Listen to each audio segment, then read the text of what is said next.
ఇదెట్లా తెలుసు తాత నీకు? ఈ కథ ఎట్లా తెలుసు? భాగవతం వాడేది ఆహా!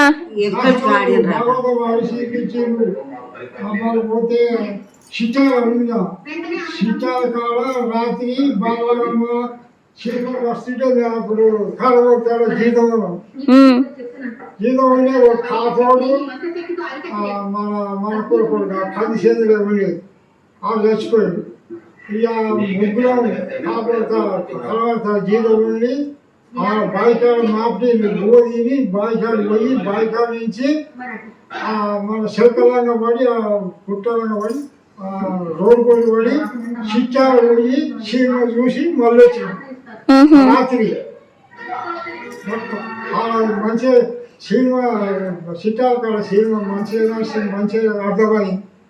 ఇల్లు బాగా అర్థమవుతారు వచ్చిండు వాడు ఇంట్లో పెట్టుకోండు కుక్క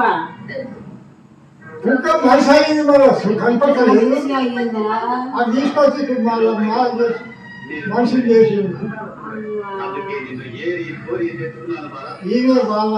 మా తాతయ్యలో మోస్ట్‌లీ భాగవతాలలో చూసిన మూవీసే చూస్తారనమాట. 'బాలనాగమ్మ', 'సతీ సావిత్రి' అబ్బో! ఇంకా చాలా ఉన్నాయిలెండి. నాకు నా చైల్డ్‌హుడ్ గుర్తొచ్చింది. మా నానమ్మ కూడా నైట్ తినగానే నా చేతిలో ఒక చాప పెట్టి తీసుకొనెళ్ళేదనమాట. నేను ప్లేస్ ఆపాలనమాట. వెళ్లి కూర్చుంటే మా నానమ్మ కొంచెం సేపయ్యాక దుప్పట్లు, చెద్దర్లు, వాటర్ అవన్నీ తీసుకొనొచ్చేది. నాకు ఒక్క ముక్క అర్థం కాకపోయినా చాలా ఇంట్రెస్టింగ్‌గా చూస్తుండే. వాళ్ళ మేకప్ మస్తుండేది. కాళ్ళకి గజ్జెలు కట్టుకొని చేస్తుండే అనమాట. చాలా బావుంటుండే. ఎప్పుడో తెలియకుండానే పడుకునేది. కానీ ఇప్పుడు ఇవన్నీ జరగట్లేదనుకుంటా నాకు తెలిసి. ఊర్లల్లో గూడా చాలా తగ్గిపోయాయి. కానీ మీలో ఎంతమంది భాగవతాలు చూసారు? మీ ఊర్లో ఇంకా నడుస్తున్నాయా? ఉంటే కామెంట్‌లో కామెంట్ చేయండి. నాకైతే భలే అనిపిచ్చేది. ఇట్లు అమ్ము.